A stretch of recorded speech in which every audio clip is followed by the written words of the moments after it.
Jack watched his tee shot go straight down the center of the fairway. He always hit it the same way. It wasn't long. It just went straight down the center of the fairway. The other two guys had already played from the tee, and it was my turn. I positioned myself and took a little practice swing. It was a par 5, pretty long and pretty open. I just decided to give it a try and see what happens. I'm a big guy and do powerlifting 4 days a week. Right now, my bench press is better than it was in college. I can do reps with 225 pounds in a way that the steroid freaks at the gym would be jealous of. I had a new driver, one of those graphite composite ones, and it felt really good. I hit the sweet spot, and Jack's jaw dropped. Jesus, Eric, you hit it. That's 350 goddamn yards if that's an inch. That's a lot farther than that. Go up and down and you've got an eagle. I've had 2 eagles in my life. This time I felt very good. We started down the fairway and Jack hit his second shot. He still didn't hit my first. I heard his cell phone buzzing in his bag. He was a little hard of hearing, so I told him he had a text message. He pulled out his phone and his face went white. Eric, I have to go, he said. What's wrong? I asked. Something at the office, he said. Take me back, Eric. I'm sorry, but I can't tell you about it yet. After you take me back, you can rest for the rest of the day. Jack was my boss. He also owned Whitman Enterprises. I had worked there since I graduated from college. They hired me when I was a sophomore in high school, and I was number 2 there. It was a family business. We manufactured pumps, all kinds of pumps. They were one of a kind and designed for specific purposes. We had a foundry and machine shop, and we made them from blueprint to finished product. I was vice president of manufacturing and pretty much ran the company. Jack's daughter, Allison, was my coworker in sales. I knew there were rumors that we had been bought out by a Swiss company and decided that was the case. I drove him to the office and headed home. I was sitting at a stoplight. It was one of those old cobblestone streets downtown, and an elderly woman was crossing the street in front of me. I watched in horror as her toe caught on one of the cobblestones and she stumbled. She tried to keep her balance but was now staggering forward. She dropped her grocery bag, tripped again, and fell. I heard her shriek, trying to save herself as her arms hit the street. I shifted the lever to park, jumped out of the car, ran around the truck and knelt down next to her. She was crying, and I felt terribly sorry for her. Her hands were bleeding and her arm was clearly broken. I lifted her into my arms. I'm so sorry, I told her. I'm going to help you. You're going to be okay. I'm going to take you to the hospital. Don't you have any pain except in your arms and hands? No, she sobbed, but I think my arm is broken. I dropped groceries and I'm afraid my balls are broken too. Well, my knees are bloody too, honey. My arm hurts so much. She was breaking my heart. Tears came to my eyes of their own accord. This sweet little lady didn't deserve this. I'll get you some more eggs, I told her. Let me help you into the car. I'll drive you to the hospital. That made her cry even harder. Thank you, but I can't go to the hospital. Her breathing became ragged. I don't have insurance. I can't afford to go to the hospital. Now I felt like shit. This was a petite Negro woman in her 70s or so, and you could tell she was stunningly beautiful. She was still very beautiful, and I felt sorry for her. I thought of my mother. She had passed away from a stroke 2 years ago. If she had fallen like that, I would want someone to take care of her. I'll take you to the hospital, I told her. I'll take care of it. My wife works there and we'll work something out. You look like someone's mother, and I'd like someone to help my mother. I'll take you in. Let me help you up, get your groceries, and we'll go, okay? I'm in a lot of pain, she said. Thank you, young man. I'll never forget this. I lifted her up and put her in the front seat of the truck. It was higher than she was comfortable with, so I lifted her up. I gathered her groceries and put them in the back seat of the truck. On the way to the hospital, she told me her name was Samantha Groves and that she was a widow. After driving about a mile, I stopped at the door of the emergency room. Cindy, my wife, was on shift, and I helped Samantha inside. I walked her over to the desk where Kirsten was working. I told her what was going on and that I would take care of all the bills. She immediately carried Samantha to the bed, and Rachel, the nurse, cleaned up her hands and knees while we waited for the doctor. They tried to escort me out, but Samantha was against it. She wanted me to stay, and that was it. I asked if she wanted to call someone. She said her cell phone was in her purse, so I went back to the car and got it. She still needed her ID, so when I got back, I gave it to Kirsten. Samantha pulled out her phone, one of those cheap phones that you can buy minutes on. She dialed a number and then started crying again. "What's wrong, Samantha?" I asked. "I don't have a minute," she sobbed. "It's just a terrible day."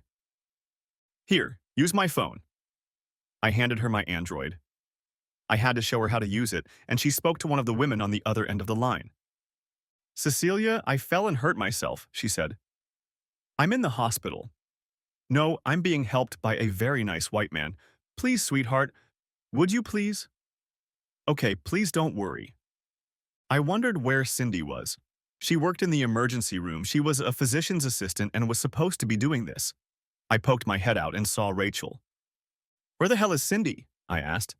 "That woman is in pain and needs help." Rachel blushed. "She left for lunch.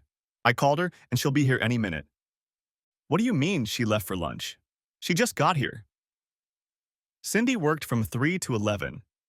Lunch break came at 7. Rachel staggered around for another minute or so, but finally just walked out. What the hell was going on? I walked over to Samantha again. She was still crying. I crouched down next to her and hugged her. "It's okay, Samantha," I told her. "Who did you call?" "My granddaughter," she said. "She's in college. She just got out of class and she'll be here soon. Then you can leave. I know you don't want to stay here." "Nonsense," I told her. "I'm quitting my job. It won't be such a bad day, Samantha. You have a new friend today.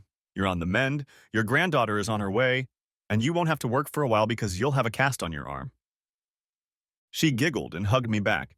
She kissed my cheek and I heard a voice behind us. It was low and husky and sounded like smoky jazz. "Who's your new lover, Grandma?"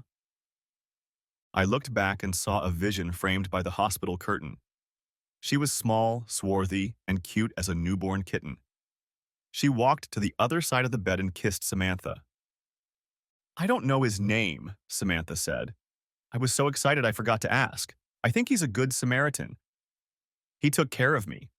I don't know where he came from, but he's a gift from heaven." "My name is Eric Hollister," I told them. "And you must be Cecilia." I was sitting in my car in the crosswalk and saw Samantha fall. There was nothing I could do but bring her here, where the doctor should have been by now. I raised my voice. I knew I was being passive-aggressive, but I was starting to lose my temper. I poked my head out from behind the curtain and saw that Rachel was avoiding my gaze. "Get Pierce," I told her. "If no one's here in 5 minutes to take care of this lady, I'll make a fuss at the next board meeting."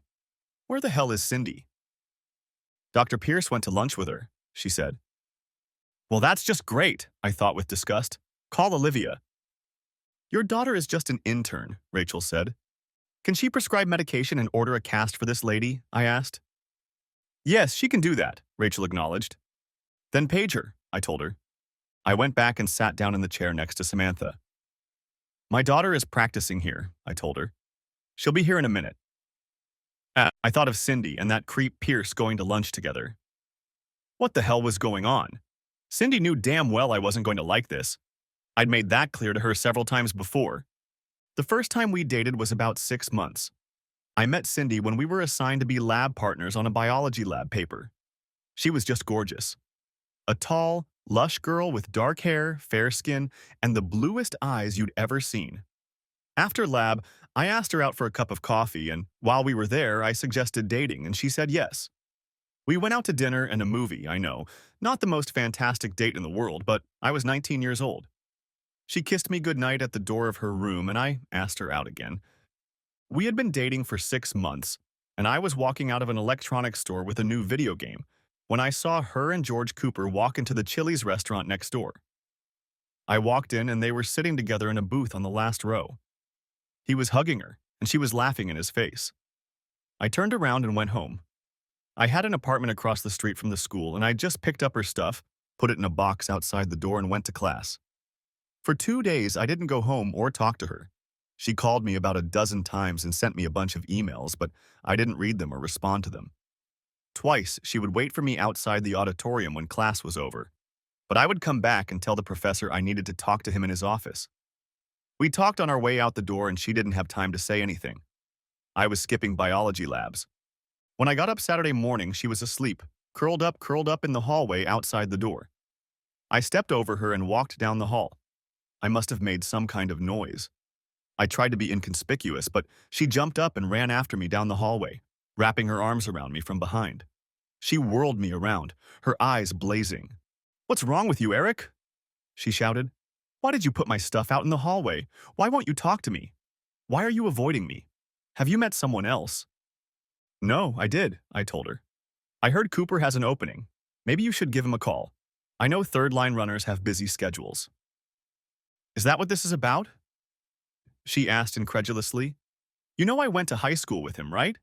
We dated for a while, but now we're just friends. What did you think? We were lovers?" "I didn't think anything like that," I told her. "I was coming out of the store and saw you walking into Chili's with him." "So, we're just two old friends having lunch," she exclaimed. "What the hell is going on with you?" "My friends don't have lunch alone with other men," I told her. "You jealous freak," she yelled and walked away. It was another 2 days before I saw her again. I may have been a jealous prick, but I knew how to live with myself. If others couldn't do it, that was fine with me. The next time I saw Cindy was when she knocked on the door. I looked out and saw her in the hallway. "I don't want to," I yelled through the door. "It's me," she replied. "Can I talk to you?" "I don't think so," I said. "I'm a jealous asshole, remember?" "I'm sorry I said that," she said. "Please let me come in and talk to you for a minute." I opened the door. She stood there for a minute. She didn't meet my gaze. "I'm so sorry, Eric. I didn't know you would care. I know now, and it won't happen again." "Snow, don't you know that people in relationships aren't allowed to go on dates alone with members of the opposite sex?" I asked. "You're reading the wrong relationship books, Cindy. That phrase is from a cheating manual, not a relationship manual." "I'm not a cheater," she said. "That was lunch. I've known him since 4th grade." "All the more reason not to be alone with him," I told her. "Why didn't you tell me you were having lunch with him? If you never eat lunch, then you never cheat. That's my rule. I don't do it, and no one I'm in a relationship with does it." "Okay, I get it. I'm sorry. It won't happen again." "Okay, I forgive you," I told her. I started to walk away and she ran after me. "That's it?" she asked incredulously. "You're just going to walk away from me?" "I'm a jealous asshole," I told her. "I don't think we're on the same page, Cindy. The fact that you didn't see anything wrong with going to lunch with that asshole and not telling me about it tells me nothing good can come of this." "Jesus, Eric," she whispered. "Okay, I'm sorry I said that. I'm sorry I did it. Don't I mean more to you than that? Hell, I've been sleeping with you for months. Don't you know I love you? Are you really going to kick me out for having lunch with a guy I've known my whole life?" I thought for a moment. No, I think that would be too much. I'm still mad as hell about it, but we'll see if we can work it out. If you're going to have dinner with another man besides me, you need to tell me ahead of time. I'll do the same for you. Things eventually worked out and things went smoothly until my senior year of high school. I didn't really like campus life. I went to school to get an education, and most of the students were just jerks that I would never voluntarily socialize with. I had a few buddies that I socialized with. One of them was Patrick Kelly. He was a big soccer fan, and we had a pretty good team that year. He kept talking me into going to the game until I finally gave up and went. We didn't sit in the student section. His dad had season tickets, and we used them to get a seat on the 50-yard line. After the game, we were getting ready to leave, and I saw Cindy in the student section. I didn't realize she was going to the game, or I would have asked her to join us. She was talking and laughing with a group of friends, and I started to walk up to her. Then she started walking down the steps, and there was a guy with her. She was holding onto his hand and laughing at him. I froze in place. It was George Cooper. He had an injury, and I was expelled that year. I just stood there, and she looked in my direction.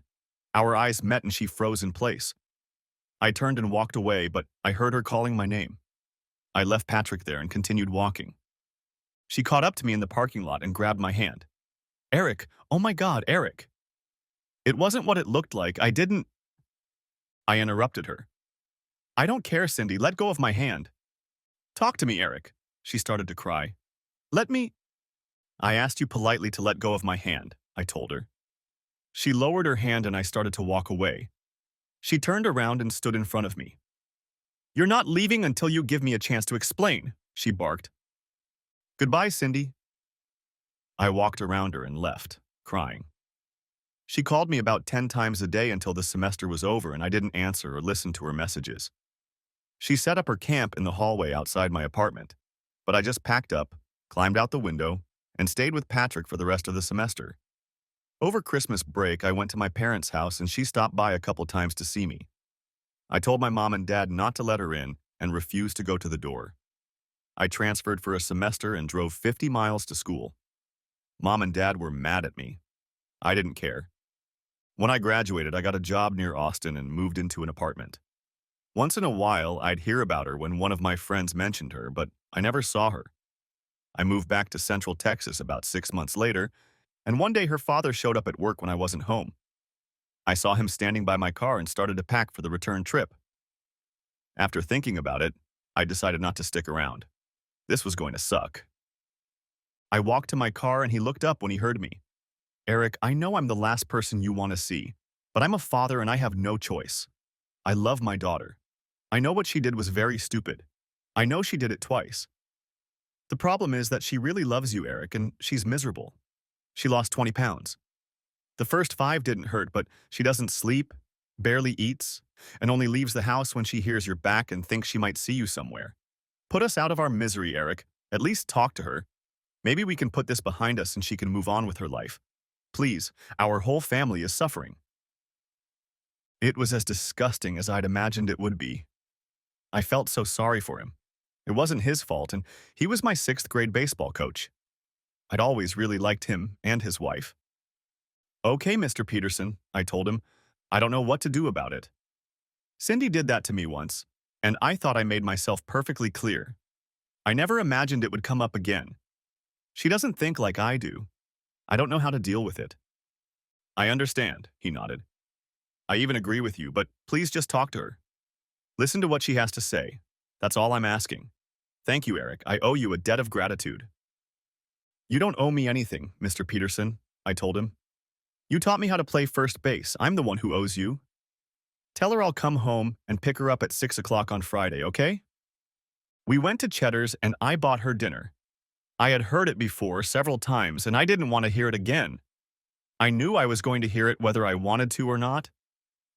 George is a really nice guy, she said. Cindy, were you going on a date with me or not? I asked. You know I was going to, honey. She tried to reassure me. It sounds like you had your doubts, I told her. I saw you two together at Chili's restaurant. You were sitting in the same booth and he had his arm around you. We're very good friends, she said. If you get to know him better, you'll like him. I want you to be friends. We talked about it, and I don't do that anymore. I want you and him to be friends. We're not going to be friends, I told her. We're not going to date because of your friend. What do you mean? She stuttered. I'm not going out with you anymore, I told her. The first time this happened, I told you that if you were alone with him one more time, it was over between us. I guess you didn't believe me. Why are you being an asshole? She snapped back. It was just lunch and a ride home after the soccer game. He's a nice guy. No, he's the asshole, I told her. You're an asshole too. I don't know what I see in you. This was a bad idea. I stood up and threw the money on the table. I didn't need change. I walked out the door and headed to my car. I didn't realize it was following me until I pressed the remote button. Luckily, I only pressed it once, and the passenger door stayed locked. She tried to open it, but I just got in the car and started it. She ran over and opened my door. Are you going to leave me here? She shouted. I'll call you a cab, I said. We need to talk, she said. No, we don't, I told her. Why don't you talk to Cooper? He's such a nice guy. I'm sorry, she said. I didn't think you'd turn out to be such a jerk. I won't be alone with him anymore. It's too late, I told her. It should have happened last time. You have no respect for me or anyone but a nice guy. Have a nice life, Cindy. I called her a cab. See, I'm a nice guy if I wasn't an asshole. I didn't see or hear from her for 3 weeks. When I finally went back to my parents' house to spend the weekend, I was ambushed. Apparently, they'd seen Intervention or Dr. Full. My mom called me on the way home and asked me what time she should plan dinner for. I was in complete ignorance as to the nefarious plans and, like a dummy, told her. They even had the good sense to park their cars on the next block. When I got home, I grabbed my suitcase and laptop and headed inside. Dad met me in the entryway and picked up my suitcase. We went upstairs and put our stuff down, and he told me my mom and sister were in the room. They were in the room, as were Cindy, her parents, and Mom's pastor. I must have looked like a complete idiot standing there with my mouth open. The furniture was arranged in a circle and everyone was looking at an empty chair. My little sister jumped up and ran over to me. She hugged me and kissed me and touched everything like she always did. I loved Chris. She was 15, and she was the sweetest creature you'd ever seen. She took my hand and led me to my throne. It was either that or the electric chair. Pastor Robbins was obviously the official spokesman. I always thought he was a pretentious creep who stands too close to you when he speaks. Eric, we all have something to say to you, and we're here to hear you out. We know you're upset and we understand, but we think you're being unreasonable.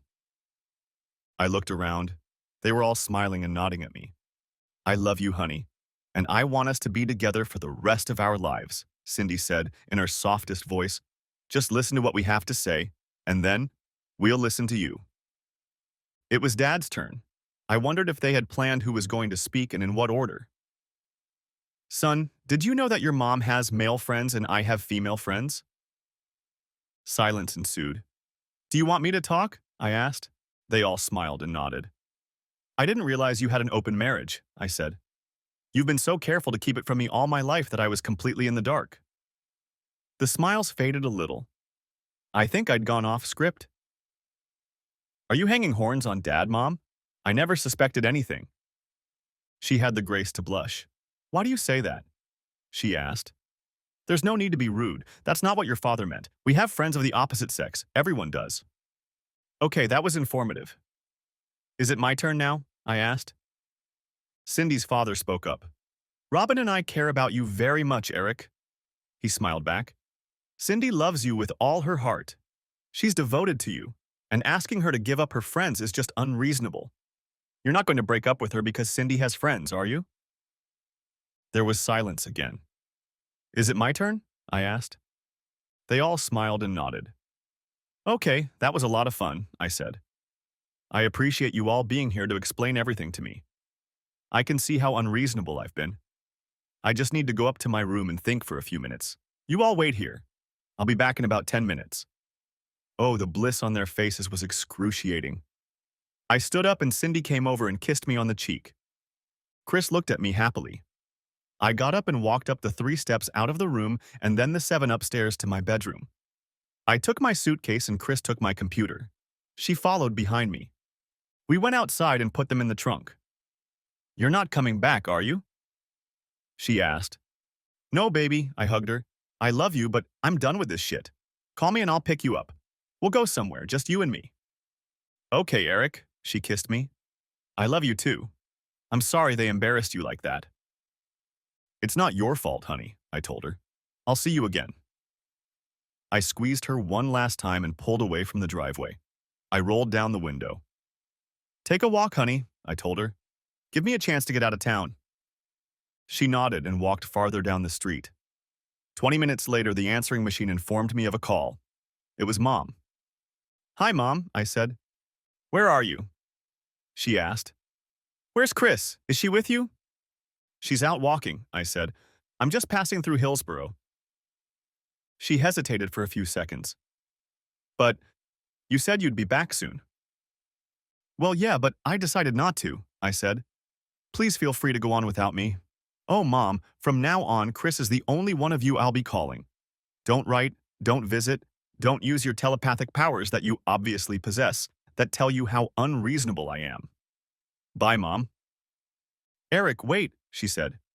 I love you, honey, forgive me. I only want what's best for you, just let me talk to you. Don't you think it's up to me to decide what's best for me? I asked. Bye, Mom. Maybe you can talk to one of your male friends. I ended the call. A minute later, another call rang. I didn't answer it. Over the next 5 minutes, I got 5 more calls and I didn't answer. The 6th was from Chris. Hey, kitten, are you in trouble? I asked. Sort of, she replied. They made me call you, Eric. A noise was heard, and my father's voice came out. You should be ashamed, I interrupted him. Maybe my family would be interested in marrying Cindy. They're all so reasonable. Maybe they'd have a big group wedding. Except for Chris, of course. Over the next 3 days, I got probably 100 calls. My secretary at work left stacks of messages on my desk every day, morning, noon, and evening. I listened to all the voicemails, read all the texts, and all the emails. They were a lot of fun. Cindy's family was furious, and so was she. My parents were too at first. I hardly heard from my dad, and my mom stopped being angry after the first 5 messages or so. She cried in voicemails, and there were notes of despair in her messages and emails. After the first hour or two, she started apologizing. Cindy also began to cry and apologize more and more often. She begged me to talk to her, to see her, to meet her, to call her, anything. She was going to change. She was going to make amends. Things were going to be different. If I didn't like one of her friends, she never went out with him again. All I had to do was give her another chance. And all this magic was going to happen. She just didn't realize it. I don't think any of them did. I have a code. I have friends who are also women. Since I was in a relationship with Cindy, I didn't spend time alone with them. That's fraught with trouble. Sure, there were business and social gatherings with women other than Cindy, but I certainly didn't take them out to lunch or dinner or hug them. If they had significant others, we spent time together. If not, we didn't socialize. Why put yourself in a compromising situation?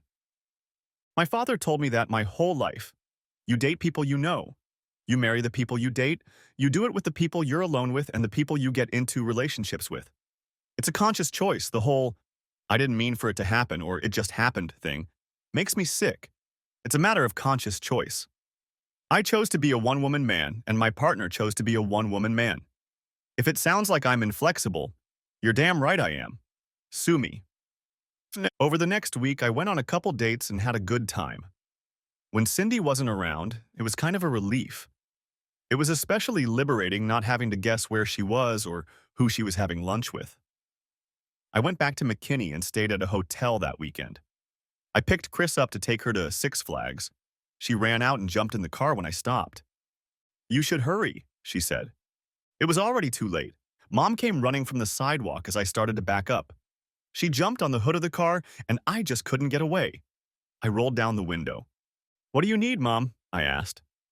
"Promise me you won't leave until I say so," she said. I sighed. "Okay, I promise. What do you want?"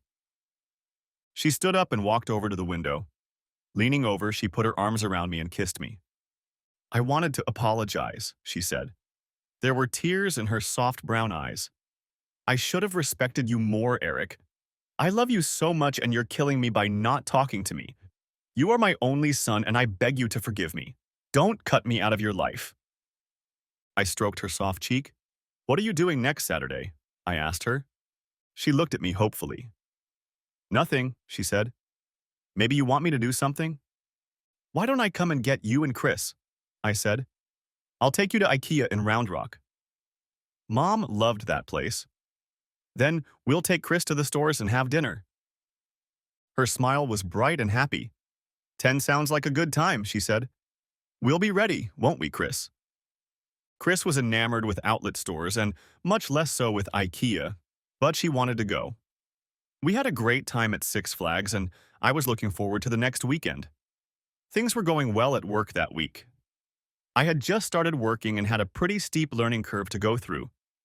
I worked through some problems in the foundry, and Jack patted me on the back. That same week, I met his daughter, Allison. I drove to McKinney and stopped in the driveway.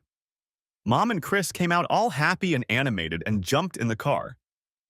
"Eric, I want to apologize to you again," Mom began. "Let's just forget the whole thing," I said. "Let's go shopping. All the clothes are on me. Mom, if you buy any crappy furniture, I'm not dragging it home." She laughed, and we hit the road. We stopped for hamburgers, and it was a good day. I brought home some crappy furniture. They were just lamps, but I told her she would be putting them together herself. The instructions that came with them were written by professional confusers. On Monday on my way home, I stopped at my favorite bar for a beer, and when I walked up the stairs to my apartment, there was Cindy sitting at the top of the stairs. I almost turned around and left. Then I got angry. This was my home and I wasn't going to let her chase me away. I sighed and continued upstairs. I wondered what she was doing up there in the middle of the week. She was in her last year of school to become a physician's assistant. Can I come in and talk to you? She asked. What do you need, Cindy? I asked. I thought that was clear by now. It is, she said. I want to do it dirty. I had to smile. I like clarity, I told her. I sighed. She was here, so I might as well get it over with. I opened the door and stepped aside so she could walk past. I sat down on the couch and she placed a chair in front of me. I want another chance, she said. Well, that's not going to happen, I said. Why does everyone get one but me? She asked. I wasn't going out with anyone, I told her. They regretted what they did and apologized. Me too, she said. I've apologized a million times. I'm really sorry, Eric. I had no idea you felt the way you feel. How can I make it up to you? I'll do anything. What the hell do you mean by, I had no idea how you felt? I asked. I told you exactly how I felt. I was stupid, she said. I couldn't believe you really meant it. It sounded so unreasonable that I couldn't believe you meant it. I threw up my hands. Do you have any idea how sick the word unreasonable makes me feel? Maybe I am unreasonable. It's just the way I am. I'm happy in my unreasonableness. If you're not, there's the door. I don't think it's unreasonable of me to expect my girlfriend not to dine alone with other men or go to games with them. That seems like common sense to me. If it's unreasonable, then that's the way I am. I understand now, she said. What can I do to make it up to you? What can I do so we can be together? Cindy didn't look well. Her usually bright hair was somehow dull and lifeless, and she looked gaunt. She looked like she was about to cry. Her eyes were full of tears. I swear to God, if you start crying, I'm going to get up and kick you out of here, I told her. She snorted a few times and blotted her eyes with a tissue. Eric, I'm so sorry, she said. I didn't plan for this to happen. I didn't go to the game with him. I went with my girlfriends and he was just there. We were all talking and having a good time. He was going to give me a ride to my dorm. That's all that happened. Okay, I believe you, I said. So why don't you want to talk to me? She looked puzzled. I'll talk to you about anything but you and me, I told her.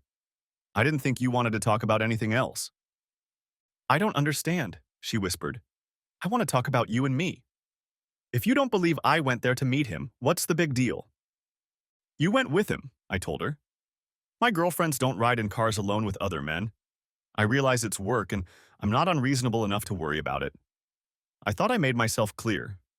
I don't spend time alone with other women and I don't let my girlfriend spend time alone with other men. You've been reading the cheating manual again, Cindy. It was just a trip, she protested. How did you get to the game? I asked. With Julia, she replied.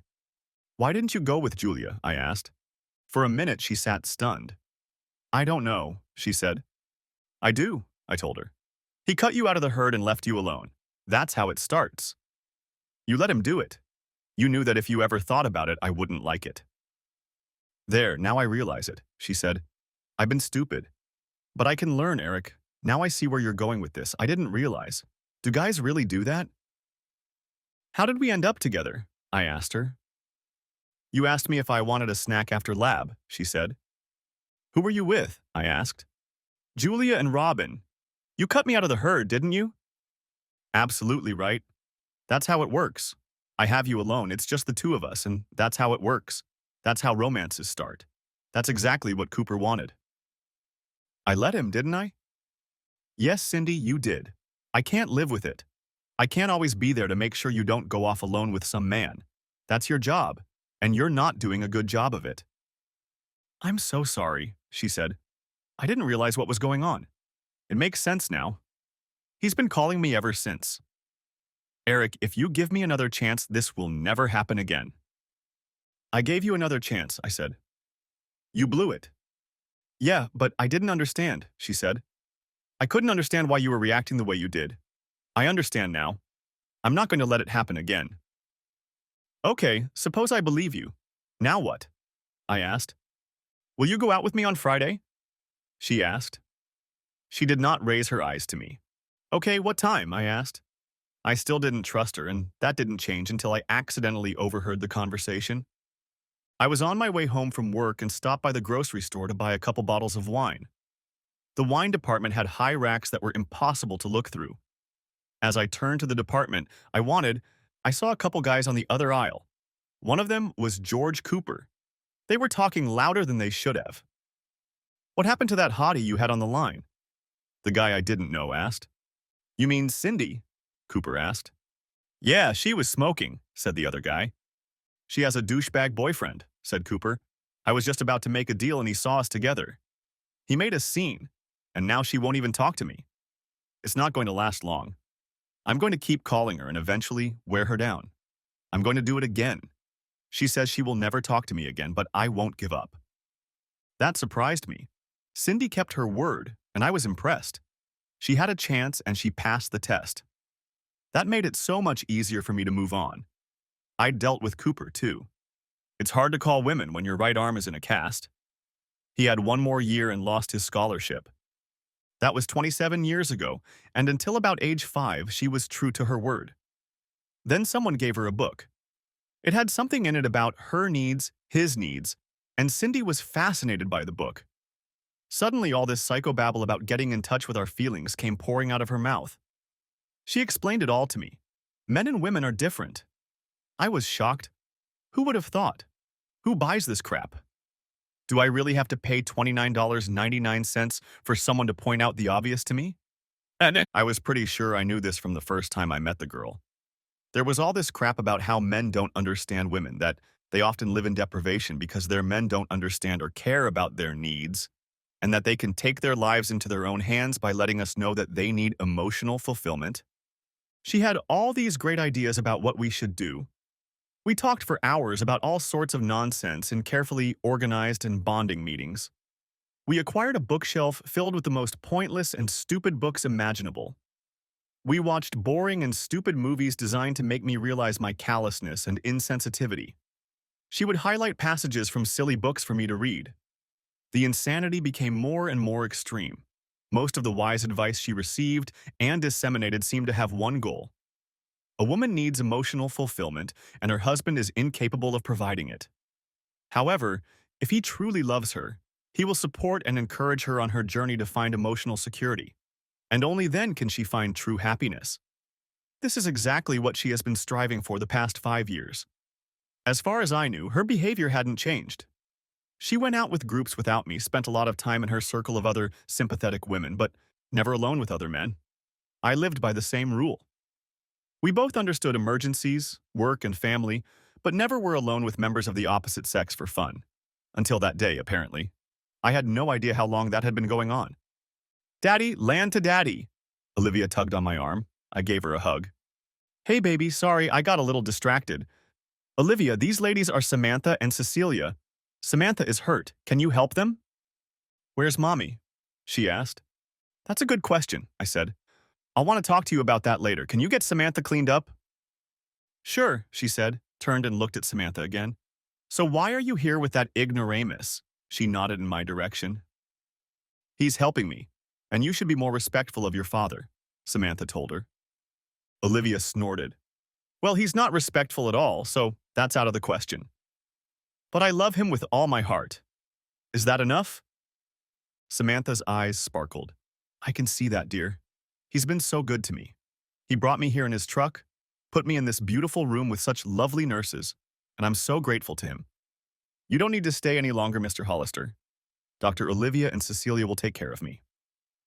"It was nice to meet you, Samantha, but if you ever call me Mr. Hollister again, I will take you back," I smiled. "My name is Eric. I'll be checking you out. I have your groceries in my truck. What do you want me to do with them?" "You can—" "No, I can't ask you to do that." "Ask for what?" I asked. Cecilia spoke up. "Could you take them back to our house? We can't afford to have them spoiled. Her grandson is there. He'll let you in." She led me out into the hallway and gave me the address. I turned to leave, and then she said quietly, "Eric, I'm so grateful to you for helping Grandma." She stood on her tiptoes, kissed my cheek, hugged me, and snuggled up to me. "You're a very good person." I patted her shoulder and walked outside. When I walked out of the emergency room doors, I saw Cindy and Pierce hurrying toward the entrance. There was a large concrete pillar between me and them, and I could hear them talking. It's really bad, Elliot, Cindy said. Things are really bad. God, I hope he's still there. We have to make things right. We'll tell him we've scheduled a board meeting. He can't find out about us. I'm not ready yet. He's too stupid to realize that, Pierce said. He doesn't have the slightest clue. You're wrong, she said. He's smarter than any of us. Our only hope was that he wouldn't suspect anything. Don't forget, we were planning a board meeting. I'll have Julia say she was there. Talk about a shock. I must have been really stupid. I didn't suspect a thing. I walked to the truck in a daze. I walked 2 blocks before I decided to check the address Cecilia had given me. I was going the wrong way. I rounded the block and then my phone rang. It was Cindy. I didn't answer it. I found the address. It was a small white frame house with a nice vinyl fence around it. I picked up the groceries and carried them to the door. When I rang the bell, I was answered by a slender black guy. Are you Samantha Groves' grandson? I asked. Yes, what can I do for you? He asked. His voice was somehow high and breathy, and my gay radar immediately went off. She was in an accident and I brought her groceries home, I told him. She wasn't badly hurt, but she broke her arm and got a little scraped up. Your sister asked me to bring this over. I don't have a sister, he said. If you mean Cecilia, she's my cousin. I'm sorry, my bad, I said. Could you put the groceries away for her? Yes, I can. He looked me over from head to toe. Do you want to come in? No, I have to run, I told him worriedly. Wait, are the balls broken? They were, and I promised her more balls. That gave me an excuse to come back when Samantha was there. Now I had something to do. I went to Julia's house, but she was home. Seeing me at the door, she looked shocked. Paul isn't here, she said nervously. I wanted to talk to you anyway, I told her. At that time, Paul pulled up in the driveway. Well, I guess he's already here, I said. He jumped out of the car and grabbed his briefcase from the back seat. Hey, buddy, he called out. Let's grab a beer and sit on the porch. It's a nice evening. Julia, honey, could you get Eric and I a couple beers? We sat on the porch and Julia came out and handed us a couple bottles of Paul's homebrew. He makes really good beer. It was a nice pale ale. She started to walk back into the house and I caught her arm. Julia, I told you I wanted to talk to you, I told her. She looked nervously at Paul. I'm making dinner, she said. Can I talk to you later? I think now would be a good time, I told her. I don't want to give you time to make up some story. She burst into tears. Don't make me tell you, Eric, she begged. She's been my friend since 2nd grade. I don't want to get involved. Paul was angry at me or her. I couldn't figure out which. What the hell is going on here? He asked. Somebody tell me something quick. Cindy's having an affair with Pierce, I told him. Julia's covering for her. There's something else going on, but I don't know what it is yet. Julia, is it true? He asked. Yeah, no, I'm not covering for her. I told her I wouldn't, Julia sobbed. It has nothing to do with me. I'm so sorry, Eric. I wanted to tell you, but you were so happy and I love you so much. I didn't know how. I didn't have time to figure out what I needed to do. I didn't have a chance to think of anything. I didn't want you to get hurt. I stood up and hugged her. I know, Julia, I don't blame you. I'd be really upset if you lied for her. I'm sorry you got caught up in this. You don't deserve anything like this. I'll make it up to you somehow. It might take me a while. She sobbed against my chest. I'm so sorry, Eric. I don't know what's wrong with her. She's acting crazy. Maybe she'll come to her senses. Do you know how long this has been going on? I asked. No, I first heard about it when she called me an hour ago, she replied. She acted like it's been going on for a long time. Well, I apologize again, Julia. Paul, I didn't mean to drag you into this. I just knew she was trying to get Julia to lie for her. I had to see for myself. If there's anything we can do, just ask us, Eric, he said. You know we'll back you up. You know any good divorce lawyers? I grinned. Actually, yes, he said. My partner is a family law specialist. You should talk to her if you decide to go that route. I thanked them and apologized again. I drove home, hating the thought of going into the house. Cindy wouldn't be there, but Olivia would be. What was I supposed to say? I wondered if she knew and was covering for her mother. I'm gonna have to find out. It would just kill me. I was in enough pain as it was. On the way home, I called her and told her I was getting chicken for dinner. The Popeyes happily agreed, and we sat down at the table and ate. She told me about Samantha. She was given painkillers and a cast, and Cecilia took her home. We chatted for a while, but there was no way I was going to start. I wasn't even sure I wanted to know. She finished cleaning up the rest of the food, and I just picked her up in my arms and carried her to the couch, sitting her down and cuddling her. She looked up at me and saw tears streaming down my cheeks. "Daddy, what happened?" she asked. "Why are you acting so strange?" "Livy," I always called her that when she was little. "You know I love you very much, don't you?" "Yes, I love you too," she replied. "You're beginning to scare me, Daddy. You're not sick or anything, are you?" I had to laugh. "No, baby, I'm not sick. Is there anything you want to tell me about your mom? I know you two work together." She looked me in the face with the bottomless blue pools of her eyes. "You know, don't you, Daddy?" she said quietly. "Yes, I found out today," I said. "Why didn't you tell me, baby?" She started to cry. "Because I had no proof," she said. "I suspected it. I asked her about it and she just laughed at me. She said I was talking nonsense and that she didn't want to hear anything like that again. I couldn't prove anything except that they'd disappear at weird times and act weird around each other." "What are you going to do, Dad?" "I guess that's up to her," I said. "I'm going to confront her too. I'm not going to listen to lies. If she lies, we're finished. We're probably screwed anyway. I don't know how to handle this, honey. Will you help me?" "I'm willing to die for you, Daddy." She hugged me tightly. "I'm on your side. She lies and cheats, I won't stand for it. The thought of my mother lying to me just kills me. And the thought of her doing that to you makes me even angrier. I want to slap her." "Yeah, me too," I grinned. "I don't want to go to jail, and I don't want you to get violent either. We need to calm down, okay?" "Yeah, I know, but I'm still really angry," she said. "We need to change the locks on the door or something." "Sounds like fun," I laughed. "I'm afraid it'll be temporary. She might get the law to let her back in. We'll see what happens when I meet her." "I want to be there," she said. "It's my family, too." "Sorry, Dad." "Okay, we'll just sit here and I'll hold you until she comes home, okay?"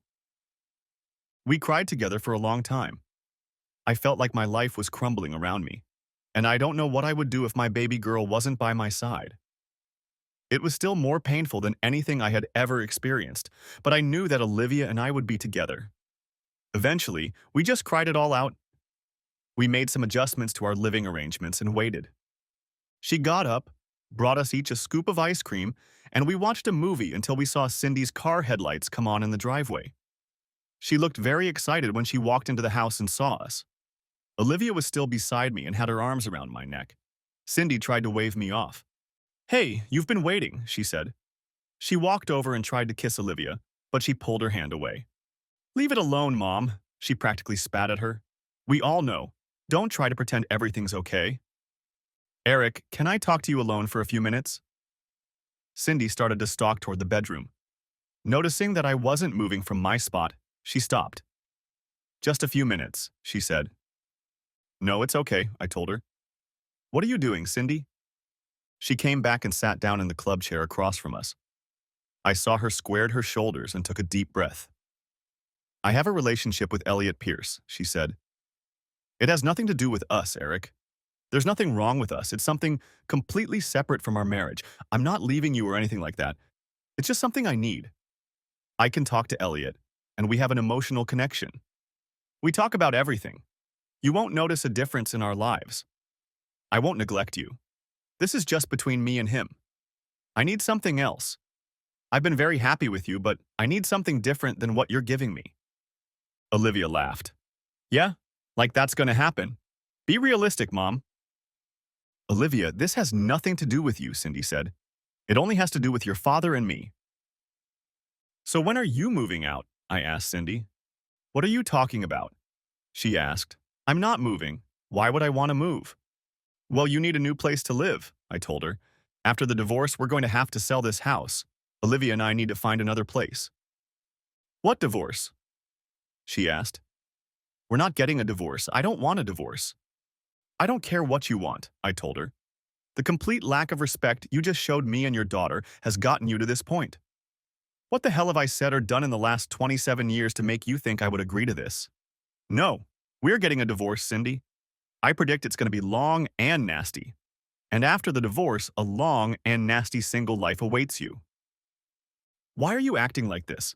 Why can't you just accept that I have needs that aren't being met? She complained. This doesn't have to be about us at all. We're not going to get divorced. I love you and I want to be with you for the rest of our lives. Well, it's too bad you don't always get what you want, I said. I want to have a wife who doesn't sleep with that creep Pierce. Did I get what I wanted? Did anyone ask me if I wanted to sleep with that asshole? I don't remember that conversation. Eric, I want to be a whore. You don't mind, do you? When did we have this conversation? Did you hear that conversation, Livy? No, I didn't hear it, she said. Did you really tell Daddy you wanted to be a slut, Mom? That's just ridiculous, Cindy stood up. I can see you two aren't adults. When you grow up, we can talk. If you're just going to insult me, we can just not talk. Fine, I don't like listening to sluts anyway, Olivia said. When are you leaving, Mom? I've always wanted Daddy to be alone. He's adorable. I'm not going anywhere, Cindy shouted. Stop saying that. Oh, you're going somewhere, I told her. To hell, I hope. Maybe they have a rogue wing. I predict you'll be gone in a week. You imagine yourself to be a virtuous, good person, acting so sensible and so loving. But you're not. Now that we all know what you are, you can't stand our presence. You're just a rotten person, Cindy. You have no concept of right and wrong. We all know that now. I'm going to tell all our friends, our family, the people you work with, everyone. I'm going to enjoy it. How long do you think you can take it? You won't tell anyone, she said. It would be too embarrassing for you. You just need time to get used to the idea that you'll be very happy.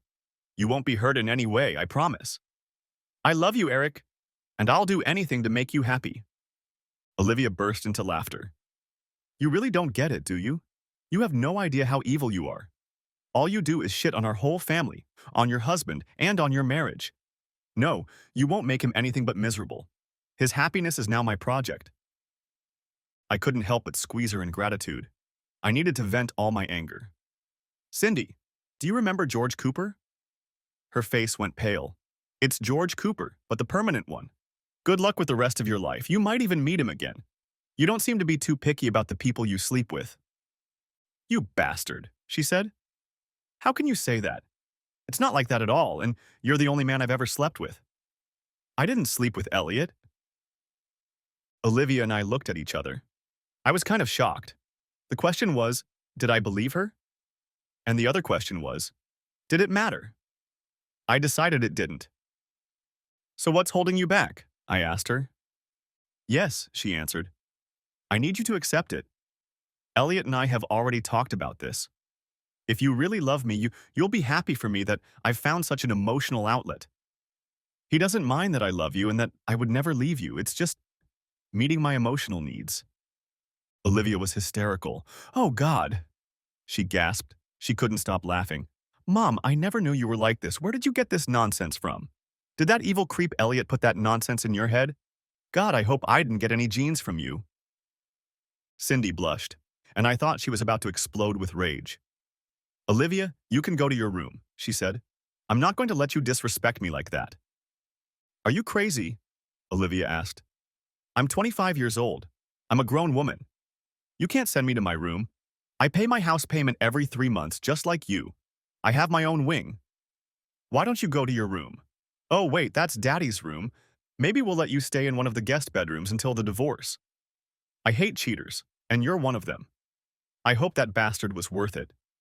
Do you know he molested every woman in the hospital, including your daughter? That's just a lie, Cindy shouted. He loves me. You're just making all this up to hurt me. Why are you guys such assholes? Don't you want me to be content and happy? I needed to deal with this before the situation got out of hand. Cindy, you're digging your own grave every time you open your mouth, I told her. You should stop talking. I accept that you need to be realized and happy. There's the door. Chase your dreams. You need to give up the idea that you can have your cake and eat it too. You disagree, Cindy. If being with me was part of your self-actualization, then you just gave up the idea. Maybe you can be fulfilled with Pierce. Well, I don't know. He looks like he's hard to realize anything. He's an anemic little shit. He's getting ready to be unemployed. Maybe after the divorce he'll have a pot to piss in, but I doubt it. I think his wife is smart enough to get a prenup. I'm sure her father is too. I'd be surprised if you keep your job too. Her father is the president of the AMA in this state. When they find out what you two have been up to, it could get you in trouble. We didn't do anything, she protested. There's no reason for any of this. You lied to me, tried to get Julia to lie for you, planned to hang horns on me along with that miserable bastard, and showed professional dishonesty. None of you were on duty when the emergency you were supposed to cover arose. I don't think the board would approve that. You could both lose your license. We didn't do anything wrong, she began to panic. The scenario they had devised seemed to be going off the rails. Besides, I don't believe you didn't have fun with him, Olivia said. You lied about everything else. I didn't have no sex with him. I'm not lying, she said. Why should we believe everything you say? I asked. At least you were going to. This is just as bad. Do you see what the problem is? We don't believe you. That's what happens when you start lying. No one believes anything you say. Worse, you tried to get Julia to lie for you. I heard you planning that lie, Cindy. I think you should go see if Pierce has any more good ideas. I'm not going anywhere, she said. You'll probably change the locks while I'm gone. Annette, Olivia and I looked at each other and almost choked with laughter. Cindy had no idea what we were laughing about, but she didn't like it one bit. I don't know what you find funny about this situation, but I don't find anything funny about it, she muttered. No, it's an inside joke, I said. The situation isn't funny, it's pathetic. You're pathetic, Cindy. Now back off. Olivia and I were doing something. She was screaming and crying and losing her temper, but Olivia just turned up the volume on the TV.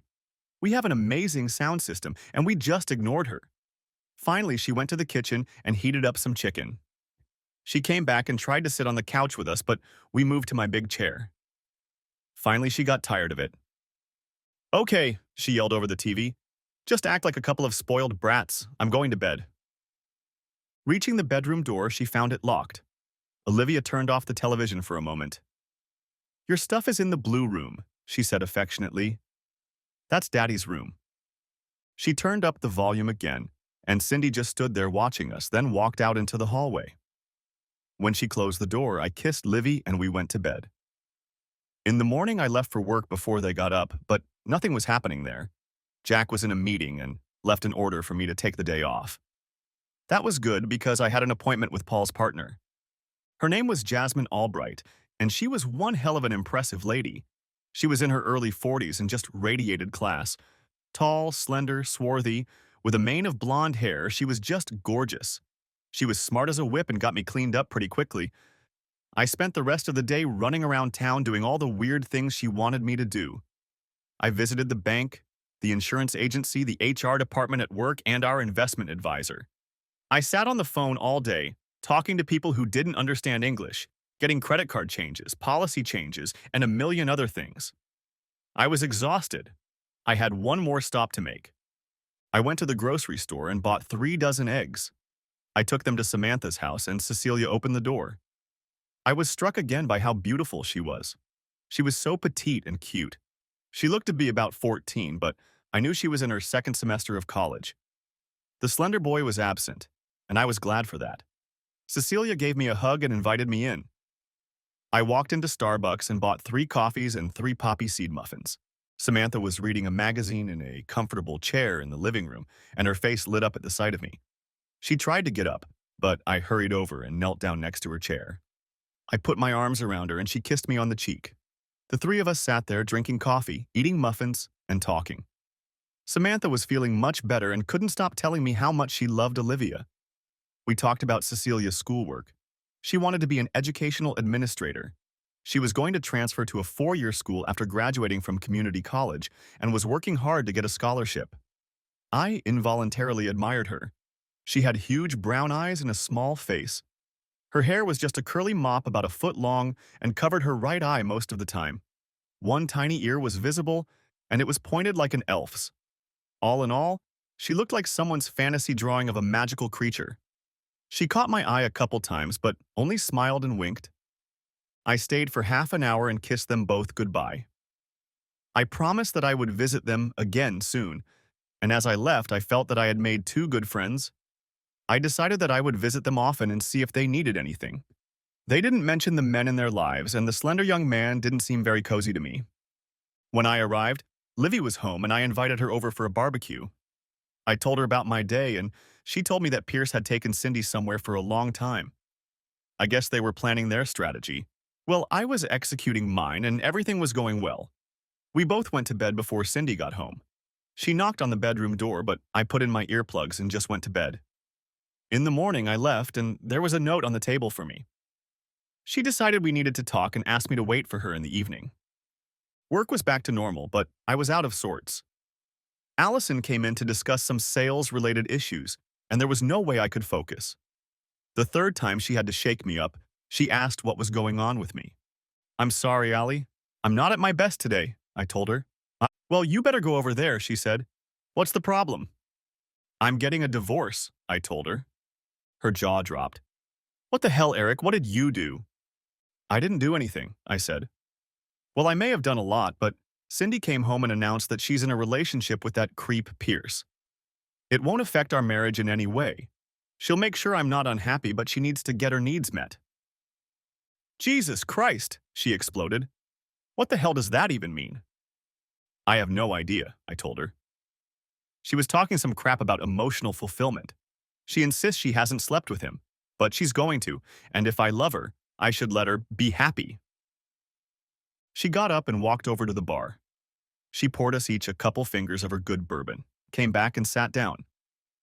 Allison is one of the most beautiful women I've ever met. She just screams sensuality every time you look at her.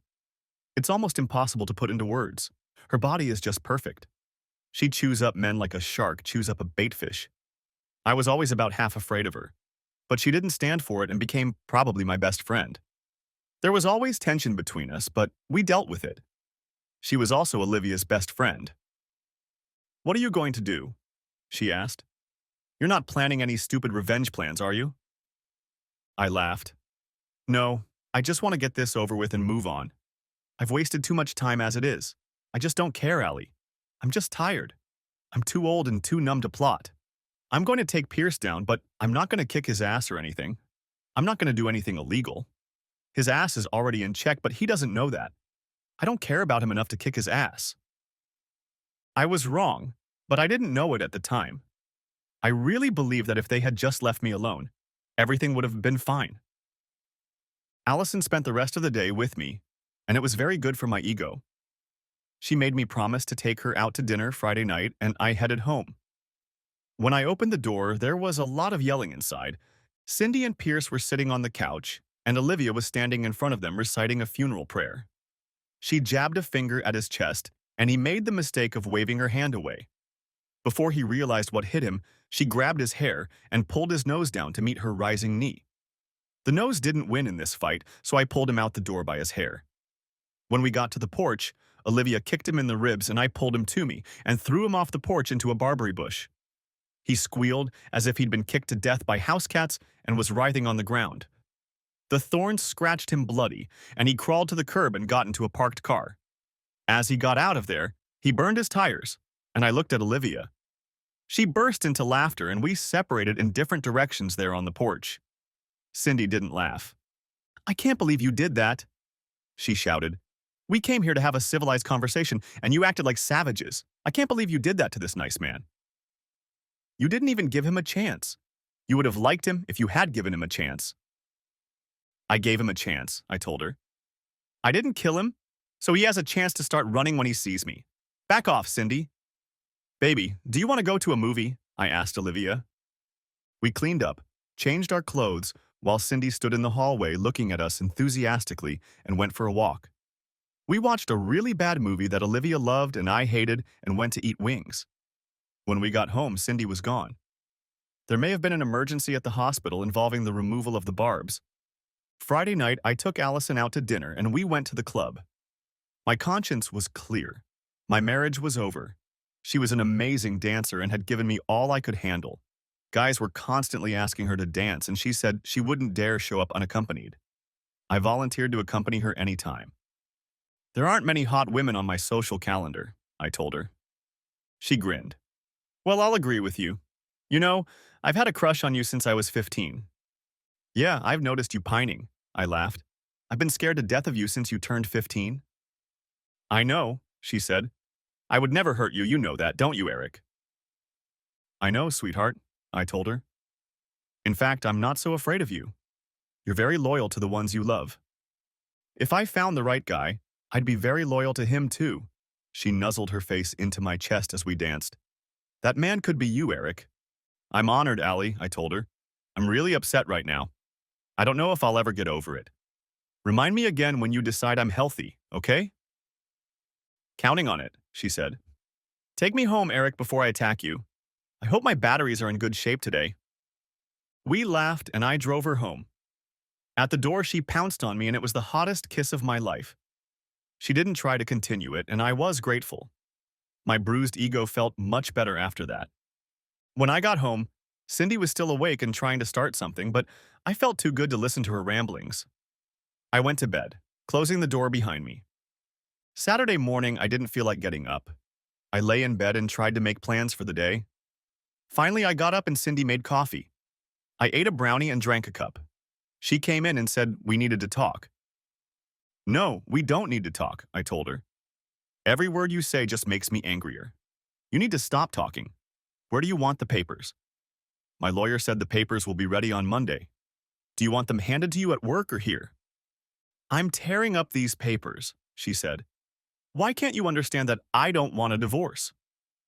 Yes, you want a divorce, I told her. Everything you've done since you started having fun with Pierce has been heading toward that inevitable end.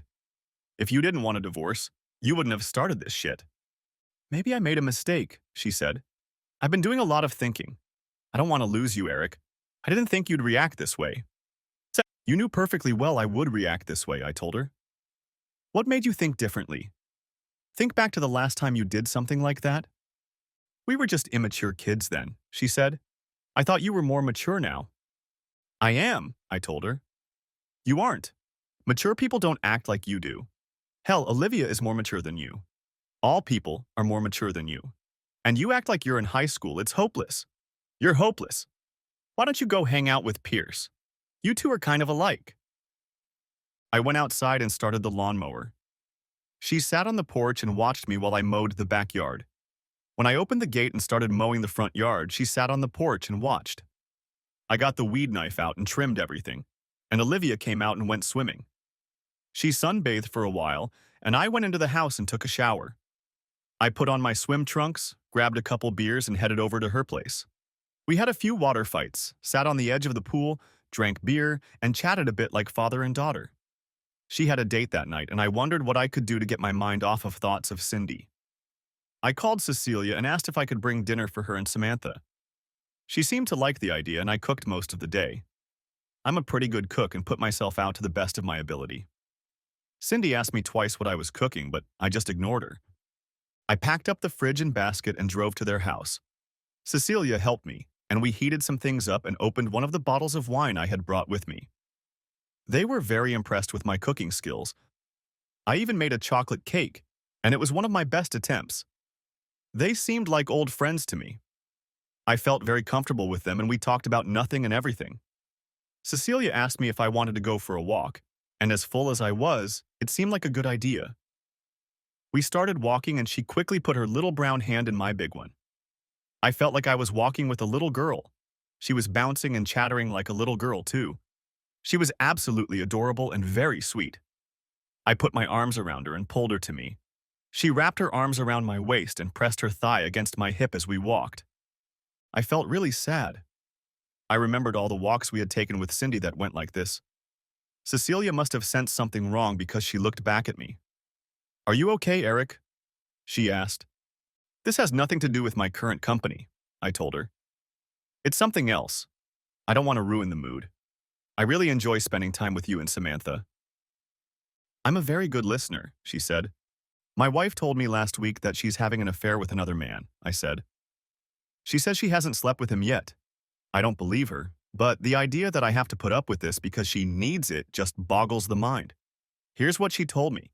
It has nothing to do with us. I just need to be emotionally fulfilled and happy. Oh my God, Cecilia exclaimed. Eric, I'm sorry, but she looks like an idiot. How long have you been married? 27 years, I told her. I don't know if I've just been blind and stupid all this time or if she's suddenly lost her mind. I needed to get away from her, so I jumped on you. I'm sorry. Nonsense, she said. You can pounce on me anytime you want. I really, really like you, Eric. What are you going to do? At this rate, I'm going to divorce her, I said. She doesn't see anything wrong with what she's doing, and I can't be married to someone who doesn't see anything wrong with it. No, neither can I. I'm so sorry, Eric. I can't imagine how you must be feeling right now. It doesn't bother me right now, I admitted. I'm with you, and you make me forget my troubles for a while. Being with you and Samantha makes me feel like there's a normal place in the world where I can just look in and feel like I belong. I know I have friends and people who care about me. Thank you, Cecilia. She looked up at me and turned, wrapping her arms around me, snuggling against me with her tiny body and burying her face in my chest. I'm here anytime you need me, she said. I'll never forget what you did for Grandma. She asked me every day if I've seen the bill from the hospital. You didn't have to pay for her, but you did. You'll always be special to us. Eric, I know you're confused right now. Just let me know when you figure it out, okay? Then I'll have something to tell you. We walked and talked for 2 hours, sitting on benches. Sometimes she would snuggle up to me and her little palm would squeeze into mine. I learned that her mother was a drug addict and sold her body to get drugs. She had died of hepatitis 5 years ago, and since her mother's death, Cecilia had lived with Samantha. The slender young man I met was her cousin. Her mother's brother had traveled a similar path, but had died of a gunshot wound. Her cousin's name was Ty, and as I suspected, he was gay. He had his own apartment but was seen a lot. I enjoyed talking to her. She was smart and funny, and it was possible to bond with her. But for a while that didn't happen. I was too frustrated and too wound up to even think about a romantic interest. We were walking back and Samantha offered me another cup of coffee. I took it, and we talked for a bit before I headed home. Olivia was already home, and we sat together on the couch while she told me about her date. Cindy walked in and took a seat. Apparently she wanted to listen, but Olivia stopped talking and just stared at her. What? Cindy asked. I'm interested in my daughter's life. You shouldn't get too involved, Olivia said. You're not going to stay in it for long. Don't you have anywhere else to go? Of course, Pierce would want you to socialize with his children. He must be a lonely, poor, sweet man. Maybe you should go and comfort him. And Daddy and I will console ourselves by talking about our family, which you tried your best to destroy. Of course, this made her angry, and she spent a long time yelling about how selfish we were and how no one cared about her and her needs. Cindy, it sounds like you're taking care of yourself and what you need all by yourself, I told her. You don't need any help. We're going out to dinner. Where are we going? She asked. Well, we is me and Olivia, I told her. You can go out with Pierce. She yelled for a long time before we left. I found it interesting that she kept yelling. After we got home, Livy and I played Trivial Pursuit and she tried to play with us. She made popcorn, asked if we wanted it, and just mocked us until we went to bed. When I went to work on Monday, I was so normal that I even managed to get a few things done. When I got home, Cindy was waiting for me. It was her day off on Monday and she was obviously busy. When Olivia walked in, dinner was already on the table. She had cooked everything she could and it was all delicious. She always knew how to cook. She tried to make normal conversation, but we mostly ignored her. I went and met Allison at the bar and we talked for a while and played pool. She's a pool shark too, and invited me over. No. Olivia called me around 8 and asked me to meet her at the Riverside Hotel. She said it was very important but didn't say why, just said it was important, and I should hurry. Allison wanted to come, and as we pulled up, I saw Olivia's dart across the street. She came over and sat Allison next to me and got in the car herself. Hi, Ellie, she said. Dad, Mom left right after you did. She was on the phone and I think she was talking to Pierce. I followed her, and they came here. They checked into a room and stayed there for about 20 minutes. I have the evidence. We argued about this for a long time. Allison thought it was stupid and dangerous, and I really didn't want to know anything. Olivia turned the argument around by saying that if Cindy tried to resist the divorce, I could threaten her with a videotape. That seemed reasonable to me, and Allison agreed as well. I walked up to the counter and asked the guy what room my wife was in. I said I had to meet her and he checked my ID and gave me a key card. We stopped in front of the door and Olivia had the camera ready. When we opened the door, Cindy and Pierce were already partying. She jumped to her feet and screamed, looking at Olivia. What the hell are you doing here? She shouted. Shouted she. This is a private room. We were just leaving, I told her. Well, so much for I didn't have sex with him. You made me do it, she yelled. You made me do it. If you hadn't been such an asshole, everything would have been so sweet and loving. No, you had to be a hard asshole. Hi, Cindy, Allison said. Some women like pathetic wimps. She took my hand. And I like strong, tall. Get your hands off my husband, Cindy yelled. We turned and walked away. I closed the door. We walked back to the car and I was in a sort of daze. Allison got behind the wheel and Olivia followed us to Freddy's. We sat down at a cocktail table and they started talking. They noticed I was quiet and moved closer to me. Eric, I know things are bad, but it's not the end of the world, Allison said. You're going to be fine. You have people who love you. I love you. Olivia loves you. Everything is going to be okay. I know things look bad, but I have news for you that will change everything. I'll tell you tomorrow at work. You have a meeting with your father at 10 o'clock. It'll shake things up a little bit, but it's just what you need right now. Take me back to the car. I stepped out of the car between two of the most beautiful girls on the planet, and I felt good. Not that everything felt good, but good nonetheless. I drove Allie back to the bar and headed home. Olivia was waiting for me and we talked for a while. About an hour later, Cindy came in. I stopped for gas on the way home and my credit cards aren't working, she said. What did you do, Eric? Well, since we're getting divorced, we can't have joint cards anymore, I told her. We also have separate bank accounts now. I have one, you have one, and there's a third one that Olivia is in, also for household expenses. I put half of our savings and half of our investment accounts into your checking account. You'll have to get your own credit cards if you need them. The server said you tore up the papers. I suggest you get new ones and sign them. If you don't, I will send your new pornographic video to your parents. I don't know if they like porn, but since you're a star, they might like it. You bastard, she shouted. I should have known better. How do I get new papers? That's your problem, I told her. I bought you the first set. I made an appointment with the realtor. She'll tell us how much the house is worth. You have two options. You can buy me out or I can buy you out. But I have to tell you that you won't be able to make the payments if you decide to buy me out. I'm not doing anything, she said. A divorce would take a long time. I don't see the point in doing anything until the divorce is final. It'll take about a month, Olivia told her. No, it won't, Cindy said. I know it takes longer than that. We'll file for a simplified divorce, I told her. There are no children to argue about custody of. I won't pay you child support and we'll agree on the division of assets. I'll give you half of our assets. We can have a final hearing 20 days after the petition is filed. You make 3 times as much as I do, she said. I think you should be paying me child support. Well, I have a videotape that says I don't have to do that, I pointed out. Besides, if you mess around with me, you'll be out of a job and I predict you'll lose your license to practice. She argued and ranted until Olivia and I left and locked ourselves in our bedrooms. Somehow she managed to sign the papers and we scheduled a hearing. I drew up all the property division papers and she signed them as well. Every day for 27 days, she told me she didn't want a divorce.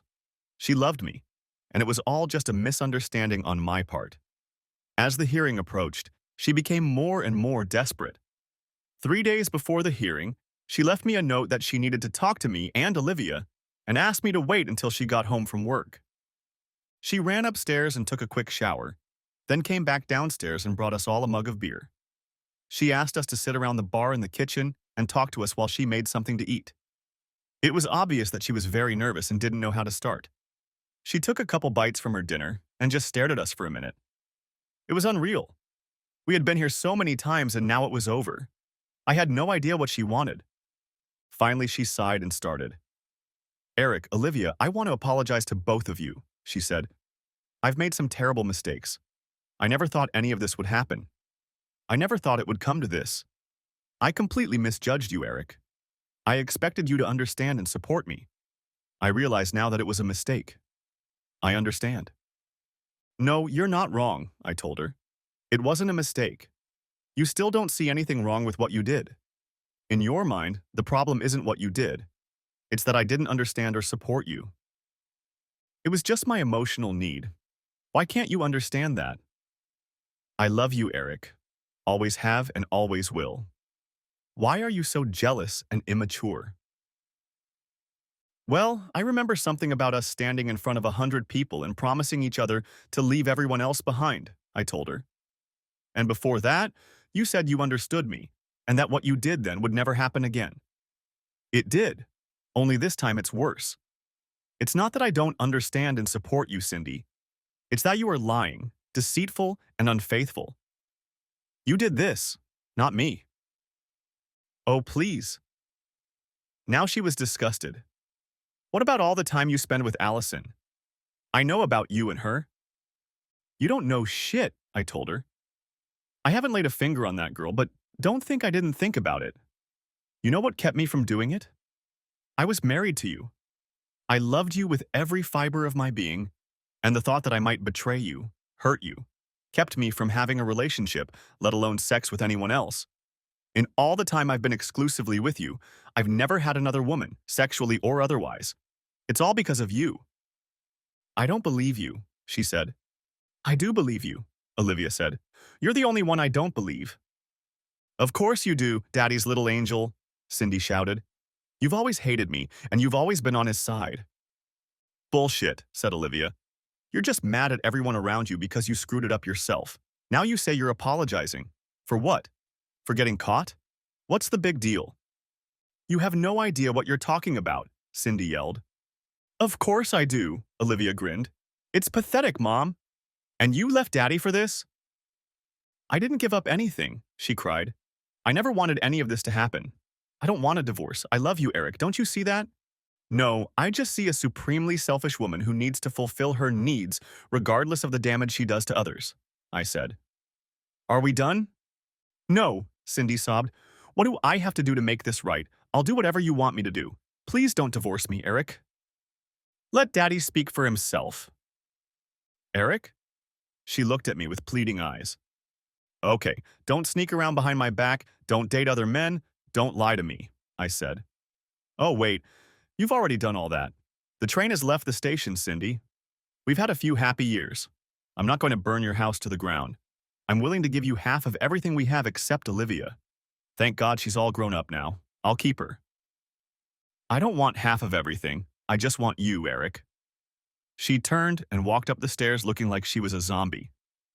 3 days later, the divorce was finalized, and Olivia and I moved to a new place. We found a nice 3-bedroom apartment not far from the hospital where she worked and not far from my job. We went furniture shopping and finally made the apartment look like a house. I put the house on the market and Cindy couldn't take it anymore. When I got home from work, she was standing leaning against my truck. What do you want, Cindy? I asked. Where am I supposed to live? She asked. Don't you think this has gone on long enough, Eric? How long are you going to stay mad at me? Can't we just move on before it's too late? Are you really going to sell the house or is this just a lesson to me? If it's a lesson, I've learned it, okay? Now stop it and come home. I realize now. I made a mistake. Can't you forgive me? I forgive you, I said.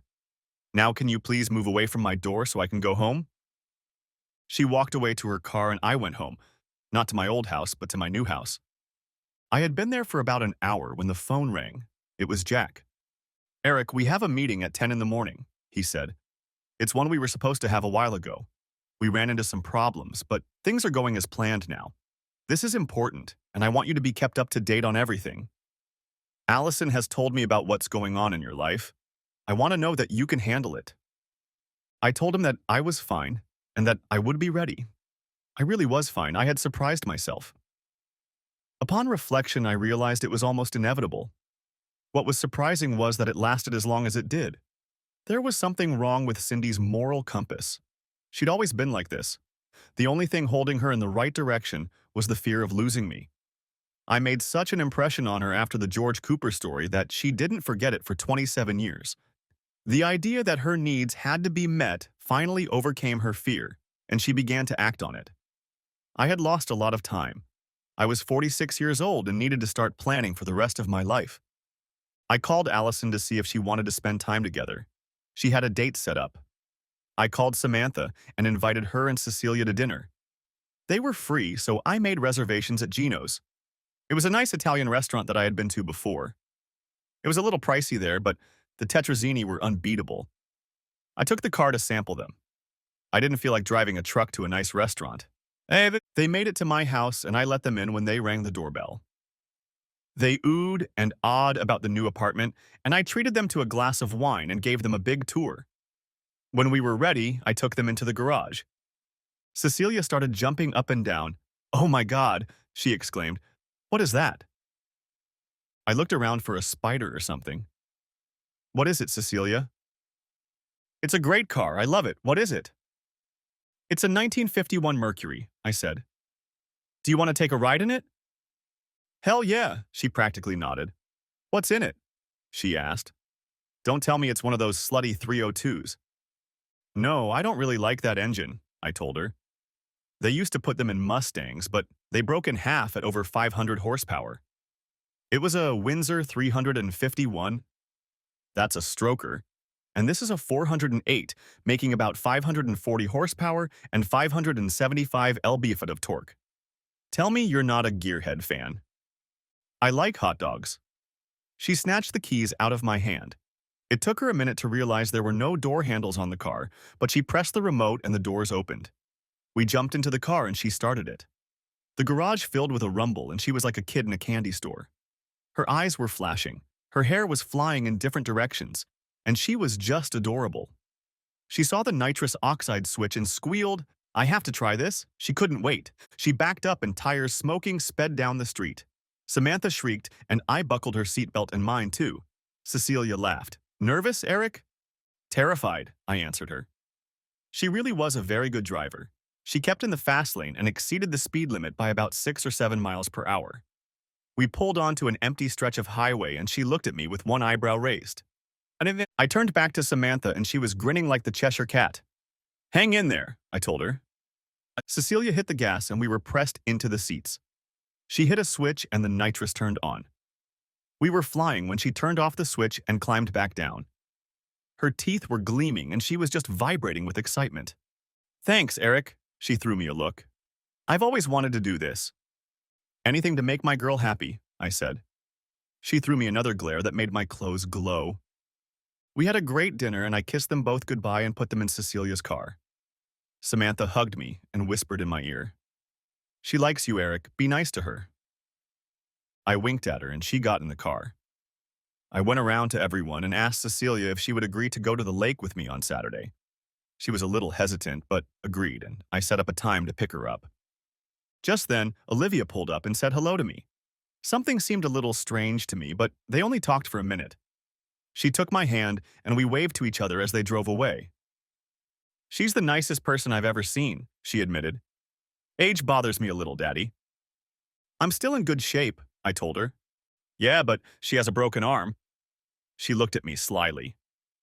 I burst out laughing. "I think Samantha is too big a woman for me." I squeezed Olivia in a hug. "God, I love you, baby," I told her. "Me too," she replied. We walked into the house and she told me about her date. We talked for a while and went to bed. I was completely unprepared for the next morning. I don't know how one can prepare for something like this. When I arrived, there was a gentleman of Nordic appearance sitting in the office. Inside sat 3 men who looked like lawyers. Our company's lawyer, Jack and Allison, and they all looked very serious. Jack introduced me, and the Nordic guy's name was somehow unpronounceable.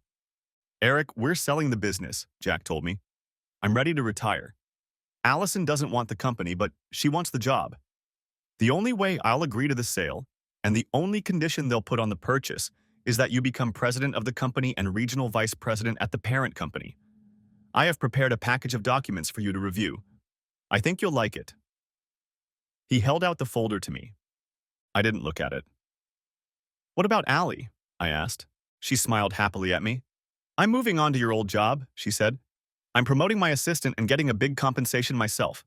Thanks for thinking of me, Eric." I squeezed her hand. "Okay, I'll look into it," I said. "When do I have to make a decision?" I had 2 weeks. That night I took Allison out to dinner. She wanted to go dancing afterward, and we had a great time. We had just sat down at the table after a hot number, and I saw Allison's eyes narrow. She was looking over my shoulder. I turned around and saw Cindy and Aswipe. She was dragging him by the arm, and it was obvious he wanted no part of it. Cindy lowered herself into the booth across from us and pulled him with her. Allison nodded. Cindy, Needledick, it's so good to see you. Cindy became furious. Allison, I don't think you're in any position to call anyone names. I know your life. It didn't take you long to move in with my husband, did it? I think we're divorced, Cindy, I remarked. Then I'm not your husband. Maybe it slipped your mind. I don't date married men, Allison said. I wonder if you could say the same. Is Niddick here divorced? I know his wife has filed for divorce, but I haven't heard that it's been done. Yeah, and we all know who's to blame for his wife kicking him out of the house and not letting him see the kids, Cindy snapped back. Did you really have to send her that video, Eric? You ruined a good man's marriage. I think you also had something to do with getting us both fired. I hope you're pleased with yourself. Well, I almost think so, I told her. I'm no longer married to a cheating whore. The scumbag who ruined 2 marriages is suffering now, and I think you're both to blame for everything that happened to you. I heard the state is going to revoke his license. Something about him not being in the emergency room when the need arose? I hope your needs are being met. Emotions, okay? Everything's been great, but I think you should take dipshit and leave. Olivia hasn't spoken to me since you moved out, she said. Did you really have to turn her on me too? That's all on your conscience, I told her. I didn't say one bad word about you. The thing is, we don't talk about you at all, Cindy. You hurt us, but we move on. Call her if you want to talk to her. She's not returning my calls. She snapped back. She's blocked me. How can that be my problem? I asked. Maybe she's getting her needs met. Now it's time for you to go. I didn't invite you to sit down, and I'm going to go see if Dickwad's nose is healed. He unceremoniously withdrew and Cindy left, out of breath. I didn't care as long as she left. I stood up and pulled Allison to me for another dance. The song changed to a slow number and she pressed herself against me. I'm sorry, Eric, she said into my shoulder. It's not your fault. I'm sorry she ruined the party. She raised amber-colored eyes full of smoke at me. Who said she ruined it? She asked. I lowered my gaze to the vision in my hands. I wasn't kidding when I said I loved you, she said. I never thought I'd get this chance. I love you too, I said. You're my best friend.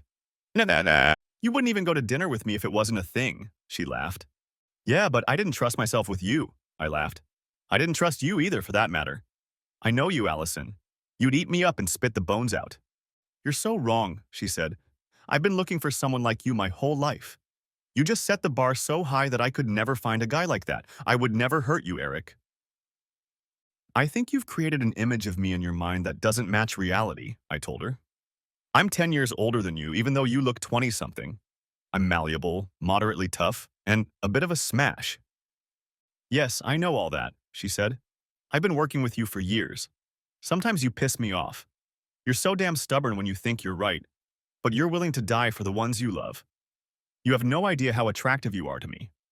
You're still a little boy at heart, Eric. You've had a lot of growing up to do lately. You don't seem to be embarrassed by Cecilia's age. Take me home, Eric, she said. We got to her house, sat down at the table, and after a while she started crying. I was shocked. I had never seen her cry in all the years I had known her. I know I am what I seem to be, she sighed. I was destined to be this way. The only man I ever wanted was someone I couldn't have. I could have been anything for you. I swear, Eric, if you give me a chance, you'll never regret it. I believe you, baby, I told her. I've never seen you hurt anyone you love. I trust you. Let's move on and see what happens next, okay? Will you go on dates with me? I forgot how it's supposed to work. I never thought I'd need to know that again. I know, she whispered. Don't worry. I'll take care of you. I have an out-of-town meeting tomorrow afternoon, but I'll be free, very free, as soon as I get back. I thought I was completely worn out, completely exhausted, but she proved me wrong at 5:30 in the morning. I then took a shower and hurried home to change. Olivia walked in when I had already popped out and looked at me.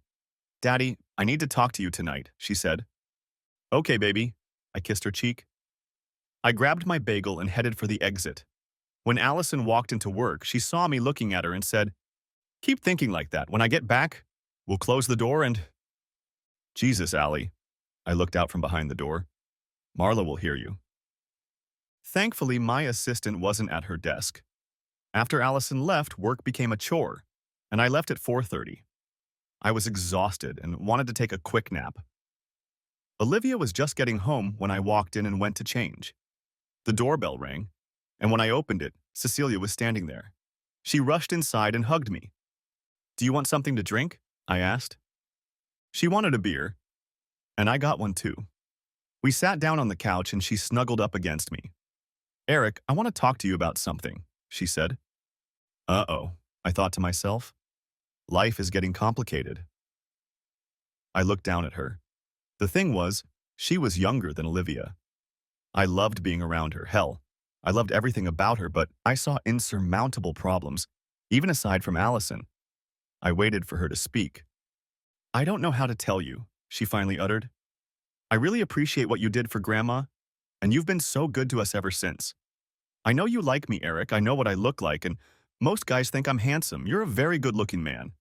When we met, I felt like there was something between us, and I was attracted to you, but I don't think it's going to work out, and I don't want to get hurt. I don't want to hurt you either." I squeezed her. "I know," I said. "I'm flattered as hell that you think of me that way. I really want to be your friend. I want us to be buddies for the rest of my life. The thing is, there are some amazing women in my life. 3 of them to be exact, but only one I really want to be together with." "I'm really happy about that," she said. "It makes everything so much easier. I think I'm going to be in your life for a long time, Eric. I kind of have someone, too." "Someone I know?" I asked. "Sort of," Olivia muttered from the doorway. "Do you mind if I go to the lake with you and Cecilia on Saturday?" I must have looked like a complete fool. My gaze darted back and forth between them, and Olivia burst out laughing. She came over and nuzzled into my other side. I finally managed to pull myself together. "I didn't know you girls skated like that," I whispered. They both found it amusing. "We both like men too," Cecilia said. "When we met at the hospital, it was just love at first sight. Olivia called me and asked me out. We had 2 dates, and I think I found the other half of my soul with her. She feels the same way about me. Don't you like that, Eric?" I hugged them both tightly. "Not at all," I assured them. "The 2 girls I love each other. What's there to hate? I'm very happy for both of you. Now, I'll have 2 gorgeous girls with me at the lake on Saturday." "I'm sure there will be 3, Olivia said. "I invited Allison." "I'm driven by strong women," I complained. "Yeah, isn't that great?" my daughter said. "You're going to be very happy." Allison came home, and I spent Thursday and Friday nights with her. I was a walking zombie at work, but Olivia was right. I was very happy. And there weren't many snakes in the garden because Cindy kept interfering in our lives. She called me 3 times a week and pestered the hell out of Olivia. Eventually, they got together, and I don't know what Olivia said or did, but she stopped calling. Olivia said she had moved to Oklahoma City and was in private practice. I didn't care as long as she stayed there. It took about 3 months, but Allison kept insisting until I gave up and moved in with her. She was the girl of my dreams. About 8 months later, I invited her, Olivia, and Cecilia over for dinner on Friday night. I had already made my decision and had some planning to do. After dinner, I beckoned to the waiter and he went to the kitchen. He came back with 4 pieces of cake. He gave us all a slice, leaving Allison for last. On top was a small figure of a swan. It held a ribbon in its beak, and tied to the ribbon was a ring. The diamonds seemed a little dim to me. There were 3 of them, surrounding a large square emerald. She covered her mouth with her hand and looked up at me. Her amber eyes were moist and sparkling. "Allison, will you marry me?" I asked. "Oh God, yes." She practically jumped into my lap. I knew the rest of my life was going to be the best. On Monday, I played golf with Jack. I had beaten him on the previous hole, and the first hole went to me. It was beautiful. I hit a little power shot and ended up about 60 yards from the pin. "Great shot." He was stunned. "Geez, Eric, I'm going to have to improve my game or start bribing Allie to wear you down." I chuckled. "I'm like fine wine, Jack. I get better the older I get."